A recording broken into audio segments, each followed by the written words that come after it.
Hello नमस्कार दोस्तों, एक बार फिर से स्वागत है हमारे इस यूट्यूब चैनल पर।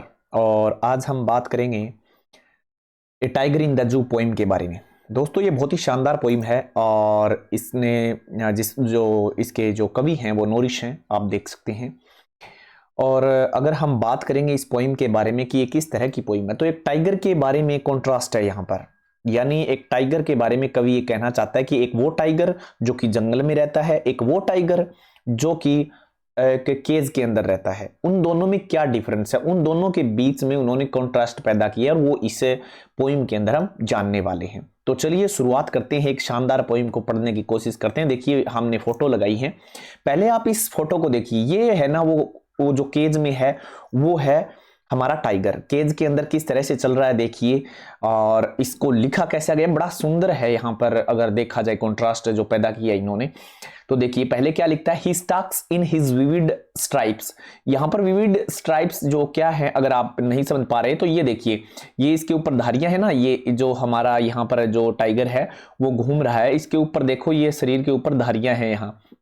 तो ये इन धारियों को यहाँ पर विविड यानी अलग अलग तरह की स्ट्राइप्स हैं उनको बोला गया है। ठीक है, वो चलता है, स्टाक्स हुआ चलता है कैसे, विविड जो उनकी अलग अलग तरह की धारियां हैं, एक ऐसा जो टाइगर है वो। लेकिन एक बात सोचने वाली ये है यहाँ पर कि ही यूज किया गया है। वैसे अगर आप देखो तो इट यूज करते हो, लेकिन यहाँ ही किया यानी पर्सोनिफाई किया, इसको पर्सोनिफिकेशन मानवीकरण किया है, यानी इसको इंसान की तरह यहाँ पर बनाया गया है, एक पर्सोनिफाई करके उन्होंने। तो द फ्यू स्टेप्स ये शब्द बड़े महत्वपूर्ण है। फ्यू स्टेप्स क्यों कहा इन्होंने, इसलिए कहा क्योंकि देखो अगर वो जंगल में होगा तो लाखों कितने मतलब किलोमीटर, 5 किलोमीटर भी चल ले, 4 कर, उनके पास तो कोई सीमा नहीं है ना, वहां कितना ही घूम सकता है, वो लाखों किलोमीटर चल ले जिंदगी में। लेकिन एक इसके अंदर कितना का चल पाएगा, फ्यू स्टेप ही चल पाएगा, वहां पर उसकी खुली जगह कितना ही घूम सकता है। तो इसलिए कहता है कि वह चलता है थोड़ी सी steps on pads of velvet quiet. यहां पर ऑन पैड्स यानी उनके पांव कैसे हैं, मखमली जो एक कपड़ा होता है ना, सेम उसी तरह से नरम नरम से उनके ऊपर वो चल रहा है। In his quiet rage, rage का मतलब होता है गुस्सा, ठीक है ना। लेकिन बेचारा अब करे तो करे क्या, अपने गुस्से को मतलब कंट्रोल में कुछ कर नहीं सकता, शो नहीं कर सकता वो, और सारी भावनाएं कहने का मतलब वो अपनी दबा के और उस केज के अंदर घूम रहा है। कौन सा, वो टाइगर जो कि केज के अंदर है। हम किसकी बात कर रहे हैं, केज वाले टाइगर की बात कर रहे हैं। लेकिन यहां स्टेंजा, अब यहां पर देखिए अगर आप वो राइम स्कीम पूछी जाए तो इसमें है केज, इसमें है रेज, यानी ये हो गया बी और ये भी हो गया बी। और पहली लाइन में स्ट्राइप्स, यहां पर ए है, यहां क्या है क्वाइट, स्ट्राइप क्वाइट।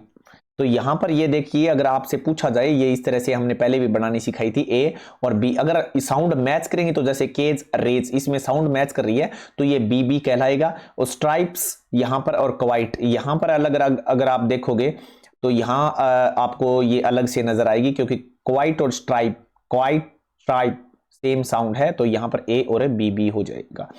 ठीक है, इसी तरह से अब आगे देखो, he should be lurking, he should be lurking in Shadow. यहां पर देखिए लर्किंग इन शैडो, अब यहां कहने का मतलब है, ये शैडो मतलब जो कहने का मतलब जब जंगल में रहा। दूसरी फोटो को देखिए, अब कौन से हम टाइगर की बात कर रहे हैं, वो नहीं जो केज में नहीं है, हम उस टाइगर की बात कर रहे हैं जो कि अभी कहां है, जंगल वाला जो टाइगर है उसकी बात कर रहे हैं। तो जैसे देखो, ये देखो यहां पर इस तरह से पेड़ों के पीछे कहता है, शैडो के पीछे उनको छुपना चाहिए, स्लाइडिंग थ्रू लॉन्ग ग्रास, और धीरे धीरे उसके पीछे चल के और क्या करना चाहिए, शिकार करना चाहिए उसको। और वो करता भी है ना वैसे, लेकिन बेचारा ये जो केज के अंदर पड़ा है ये ऐसा नहीं कर पा रहा। He should be lurking in Shadow, यानी उसको लर्क करना चाहिए शैडो के पीछे, और उसको वहां से धीरे धीरे जैसे भी करके छुप के बैठना चाहिए, और फिर क्या करना चाहिए, आक्रमण करना चाहिए। नियर द वाटर होल, आपने वाटर होल देखे होंगे ना, ऐसे पौंड से बने होते हैं, छोटे छोटे खड्डे से, और उसमें पानी भरा रहता है, जंगलों में कहीं देखे होंगे। तो वहां पर जब हिरनी आएगी पानी पीने, ये तो वो क्या है, ये कहता है वेयर प्लम्प डियर पास। देखो प्लम्प डियर पास, यहां पे ये लाइन लिख रखी है कि उसको क्या, वो जो टाइगर है ना जो जंगल वाला है, वो तो वहां क्या क्या करता है, वहां पर छुप के बैठ जाता है, जिस तरह से ऐसे बैठ जाता है, और जैसे ही वो पौंड पर पानी पीने आती हैं तो वो उनको खा जाता है। तो सेम यही बात कर रहा है कि एक जो बेचारा, ये देखो ये जो केज के अंदर है, ये ऐसा कुछ कर नहीं सकता, होना तो उसको इस तरह के टाइगर जैसा होना चाहिए था, अभी उसको वहां छुप के बैठना चाहिए था, हिरणियों पर आक्रमण करना चाहिए था। ये सेम ये बातें करता है। तो यहां पर देखो हमने वर्ड मीनिंग भी किए हैं, स्टाक्स का मतलब होता है किसी चीज चलना, वैसे फॉलो करना। विविड का मतलब कोई चीज ब्राइट कलर, जो अलग अलग तरह की हम देखे हैं, अलग अलग तरह की होती हैं। पैड्स का मतलब पाँव, हमने ये भी जिक्र किया। रेज का मतलब गुस्सा, और लर्किंग का मतलब टू वेट समवेयर, मतलब छुप के, secretly, specially in order to do something bad और इलीगल, मतलब कोई अलग मतलब बुरे तरीके से आप किसी चीज को देख रहे हो, मतलब चोरी छुप के, और उसका आक्रमण करने की, जैसे, क्योंकि आक्रमण करेगा तो क्या है, नीयत साफ थोड़ी है टाइगर की, इसलिए उसको लर्किंग नाम दिया गया है। आशा करता हूं यहां से आपको चीजें समझ में आ गई होंगी। हम आगे बढ़ते हैं, नेक्स्ट स्टेंजा पर चलते हैं। इस स्टेंजा के बाद हम इस यहां पर अगर देखो तो ग्रास और पास, यहां पर देखिए, ये अगर देखो तो सेम साउंड है। तो यहां पर आप जो क्या बोलते हैं उसको बना सकते हो, अपनी राइम स्कीम बना सकते हो, अगर पूछा जाए तो बनानी है। वैसे साउंड सेम आनी चाहिए, स्ट्राइप, क्वाइट, रेज, केज, इस तरह से। तो यहां पर सैडो, होल, इन दोनों की साउंड मैच नहीं कर रही, यहां पर मैच नहीं कर रही है, ठीक है। तो ये जो इनमें मैच खाती हैं उनको सेम नाम दे सकते हो, ये मैंने पिछली वीडियो में बताया हुआ है, बार बार आपका टाइम मैं नहीं लूंगा। आगे बात करते हैं। He should be snarling around houses at the jungle as age bearing his white fangs his claw tearing the village। ये देखो विलेज और एज यहां पर सेम है, राइम यहां पर, ठीक है ना, ध्यान रखें इस बात में। और यहां पर बार्स में और यहां विजिटर्स में, यहां पर इस तरह से केज और शैल, ये अलग अलग साउंड मैच कर रही है। खैर आगे देखते हैं इसमें क्या बात कर रहा है। देखो, ही शुड बी स्नार्लिंग, स्नार क्या मतलब होता है, गुर्राना। आपने देखा होगा चित्ते को घुराते हुए, बोलते हुए। और स्नार्लिंग का मतलब कैसा होता है, वार्निंग देना, साउंड, ऐसी साउंड जिससे पता चल जाए भी हाँ यहां पर टाइगर रह रहा है। तो ये क्या कह रहा है, कौन से का बात कर रहा है अभी, he should be snarling around houses, उसे क्या है, घरों के आसपास। जैसे आपने देखा होगा जंगल वाले शेर की बात कर रहा है ये, कि वो जैसे ही बाहर कई बार आ जाता है ना उसके आसपास जहां घर होते हैं, तो उसके बाद वो क्या करता है, घुर्राता है एट द जंगल एजेज, और वो जंगल के किनारे पर घूमता हुआ दिखाई देता है। और बेरिंग हिज वाइट फंस, और क्या करता है, अपने जो दांत हैं, वो दांत देखे होंगे, वो निकालता है। हिज क्लो, अपने नखुले जो उनके पांव होते हैं, आगे नाखून से होते हैं ना तीखे, जब वो चलता है तो क्या है, लोगों को डराता है। तो कहने का मतलब जो केज में, ये देखो ये बेचारा केज में बैठा है, उसको उस सिचुएशन में होना चाहिए जो वो जंगल में बैठे हैं उस टाइगर की तरह, लेकिन ऐसा है नहीं। इसलिए कह रहा है, वो तो देखो कैसे डराता है लोगों को, और ये बेचारा खुद डरा हुआ बैठा है, खुद अपनी भावनाओं को काबू में करके बैठा है, कुछ कर नहीं सकता। लोग आते हैं और उसके साथ सेल्फी खींचते हैं, और वरना आप सोचो अगर वो खुले में होता तो क्या लोग सेल्फी खींचते, क्या वो दूर भागते उसे देखकर, ठीक है। तो वो ये कह रहा है कि वो उसको वैसा होना चाहिए था, लेकिन यहाँ तो बेचारा खुद कुछ नहीं कर सकता। लोग उसको देखकर अब राजी होते हैं, सेल्फी लेते हैं, लेकिन वहां उससे कोई नहीं ले पाएगा क्योंकि वहां लोग डरेंगे। यही तो कॉन्ट्रास्ट पैदा किए उन्होंने, और यहां ही बार बार उन्होंने यूज किया है, मानवीकरण अलंकार यूज किया। But he locked in a concrete cell, यहां क्या हो गया, कॉन्क्रीट सेल के अंदर, कंक्रीट जो सेल है उसके अंदर वो कैद हुआ पड़ा है बेचारा, दीवारों के अंदर। हिज स्ट्रेंथ बिहाइंड बार, और उसकी जो ताकत है ना वो उन सेल्स के पीछे मतलब दब के रह गई है, वो कुछ कर नहीं सकता। Stalking the length of his cage, stalking the length of his cage ignoring visitors. अब काम क्या करता है बेचारा, वहां पर बैठा हुआ है, ये देखो इसके अंदर सेम यही लाइन इस पर फिट बैठती है, आराम से बैठा है और लोग आ रहे हैं उनकी तरफ, वो इग्नोर कर रहा है। लोग सेल्फी लेके जा रहे हैं, इग्नोर कर देता है वो, वरना अगर वो खुले में होता तो लोग तो छोड़ो इग्नोर, तो वो फिर किसी को नहीं करता, लोग ही करते फिर उनको इग्नोर, लेकिन यहाँ वो खुद इग्नोर कर रहा है क्योंकि कुछ कर भी नहीं सकता ना वो। He hears the last voice at night, वो लास्ट आवाज कब सुनता है, जब वहां पर पेट्रोलिंग वाले आते हैं, जब उनको देखने आते हैं, लास्ट में चेकिंग होती है ना सारे जू की, कि कोई रह तो नहीं गया, यहाँ पर लोग देखने आते हैं जू में, तो सबको निकालने के लिए कोई रह तो नहीं गया। तो कहने का मतलब जो चेकिंग करने आते हैं वो लास्ट टाइम उनको देखता रहता है। And stare with his brilliant eyes, उनकी सुंदर सुंदर आंखें उसको देखती रहती हैं। ये देखो इसमें फोटो के अंदर देख सकते हो, एट द ब्रिलियंट स्टार, और रात में फिर तारों को देखता रहता है। बस यही उसकी जिंदगी बन के रह गई है, ना तो वो कोई मतलब शिकार कर सकता है, ना खुल के जी सकता है, ना घूम सकता है, ना फिर सकता है। इस तरह से कवि ने यहाँ पर जो हमारा कॉन्ट्रास्ट पैदा किया। आशा करता हूं आपको ये चीजें पता चली होंगी। अब देखो यहाँ पर वर्ड मीनिंग, स्नार्लिंग का मतलब हमने बताया था डराने के, वार्निंग के लिए, और फंक्स मतलब जो दांत होते हैं वो। If we talk about literary devices, तो यहां से इंजैममेंट कहाँ है, फॉर एग्जाम्पल इंजैममेंट भी देखने को मिलेगा।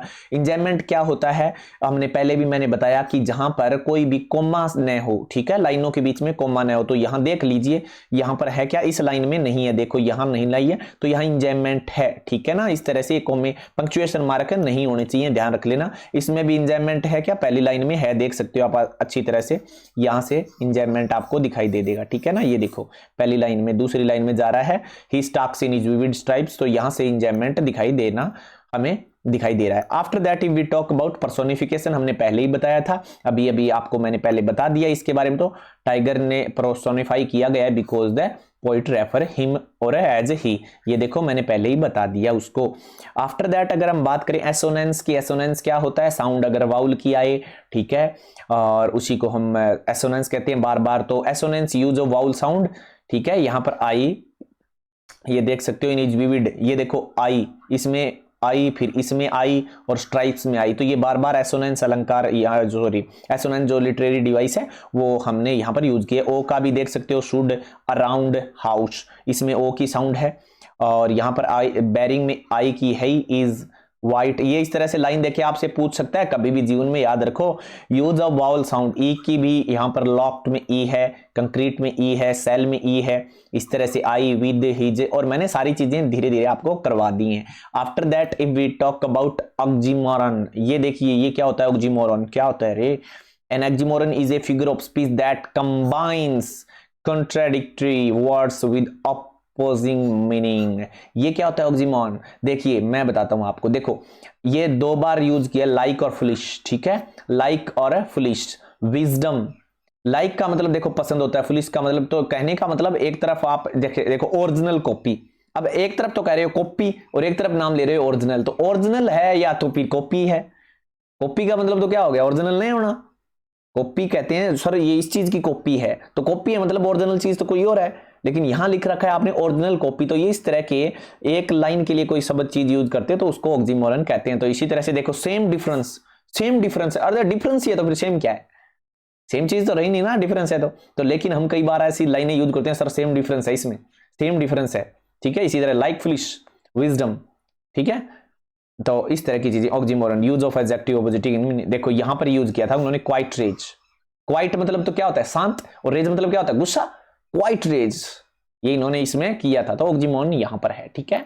उसके बाद बात करते हैं मेटाफर की, मेटाफर है या नहीं है, बिल्कुल है। मेटाफर अलंकार क्या होता है, मैंने पहले वीडियो में बता रखा है, आप देख सकते हो जाके। Tiger as paws are compared with velvet, अब वेलवेट के थोड़ी होते हैं पाओ, लेकिन उन्होंने उसके साथ मेटाफर अलंकार यूज किए बिना एज और लाइक के। If we talk about consonants, alliteration is the repetitive use of the same sound near the beginning। तो consonants क्या होता है, देखो सेम वही बात है, हमने पहले भी वही अल्ट्रेशन वाली साउंड की बात है। कॉन्सोनेंस भी आप जब कई बार कह देते हैं, क्यों कैसे कहते हैं, देखो repetitive use of the same sound, repeat जब सेम साउंड होगी तो वाउल की होगी तो वो एसोनेंस कहलाएगा, और अल्ट्रेशन की होगी तो वो कॉन्सोनेंस, अल्ट्रेशन जिसे कहते हैं कॉन्सोनेंस भी कह सकते हैं, beginning of several words. Consonance is the specific repetition of the same consonant sound anywhere in the sentence। कहने का मतलब है alliteration होता है स्टार्टिंग में, और स्टार्टिंग में नहीं है ना, और कहीं पर भी है बार बार जो कोई लेटर आ रहा है बार बार रिपीट हो रहा है कहीं पर भी किसी स्थान पर, अगर स्टार्टिंग में स्टार्टिंग में हर वर्ड के हो रहा है तो वो है अल्ट्रेशन, अगर बीच बात कहीं पर भी हो तो वो होता है कॉन्सोनेंस। तो यहां पर देखो एस साउंड स्टार्क्स, ये देखो एस यहां गया, फिर यहां आ गया और फिर यहां आ गया, ठीक है, एस स्ट्रेंथ यहां आ गया लास्ट में, बीच में कहीं स्टार्ट में आ गया कहीं लास्ट में आ गया। तो इसी तरह से हम क्या करते हैं इसको। अब यहां पर ओनोमोटोपिया, ये ओनोमोटोपिया क्या होता है, साउंड, जैसे देखो the name of the thing और एक्शन, कई बार क्या होता है जैसे मक्खी के बारे में भूं भूं कर रहा है तो इसका हम माइंड कहां लेकर जाएंगे, मक्खी की तरफ, तो साउंड से कोई चीज पहचानी जाए उसे ओनोमोटोपिया हम कहते हैं। देखो the naming of a thing और action by imitation of natural sound, buzz हो गया, हिश हो गया, the use of word whose and sound suggest the sense, हमें सेंस से पता चल जाता है, जैसे स्नार्लिंग धाड़ना, तो हमें पता चल जाएगा टाइगर की बात हो रही है, इसी को कहते हैं ओनोमोटोपिया। एलिट्रेशन, यहां पर आप एलिट्रेशन ये अभी मैंने बताया है, जैसे पहले देखो पहले स्टार्टिंग वर्ड ही, हियर, बी और बार्स, तो ये इस तरह से, ठीक है। आशा करता हूं आपको ये जानकारी अच्छी लगी होगी। Thank you, have a nice day.